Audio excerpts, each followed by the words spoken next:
So ఇప్పుడు మనం pneumonia treatment గురించి తెలుసుకుందాం. సో ఈ నిమోనియా అనేది మనము త్వరగా డయాగ్నోస్ అనేది అవుతే మనకు ట్రీట్మెంట్ అనేది చాలా easy, plus patient hospitalisation stay కూడా అవసరం లేకుండా జాగ్రత్తలు తీసుకోవచ్చు. సో ఈ నిమోనియాస్ కి మెయిన్ మనము బ్యాక్టీరియల్ నిమోనియాస్ అయితే యాంటీబయాటిక్స్, ఐవి యాంటీబయాటిక్స్ కానీ ఓరల్ యాంటీబయాటిక్స్ కానీ యూజ్ చేయాలి. సో ఒకవేళ పేషెంట్ మనకు సివియర్ స్టేజ్ లో అంటే మనకు నిమోనియా తీవ్రత ఎక్కువ ఉన్న వాళ్ళకైతే మనము సపోర్టివ్ ట్రీట్మెంట్ కూడా చాలా ఇంపార్టెంట్. ఒకటి వచ్చేసి ఆక్సిజన్. సో మనకు తెలుసు ఈ నిమోనియాలో మనకి ఏమవుతుంది, ఈ ఆల్వియోలై దెబ్బతినడం వల్ల ఈ ఆక్సిజన్ డిఫ్యూజన్ అనేది తగ్గిపోతుంది. సో ఇలాంటి వాళ్ళకి ఎవరికైతే ఆక్సిజన్ శాతం తక్కువ ఉందో అలాంటి వాళ్ళకి ఆక్సిజన్ సపోర్ట్, నెబులైజేషన్, బ్రాంకోడైలేటర్స్ తో నెబులైజేషన్ అనేది కూడా చాలా ఇంపార్టెంట్.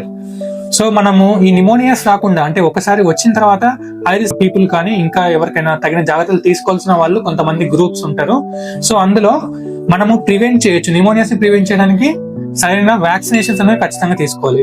సో ఈ vaccinations pneumococcal vaccinations, Covid vaccinations, flu vaccinations ఇవన్నీ కూడా తీసుకుంటే మనకు నిమోనియా బారిన పడకుండా మన లంగ్స్ హెల్త్ అనేది కాపాడుకోవచ్చు. Thank you.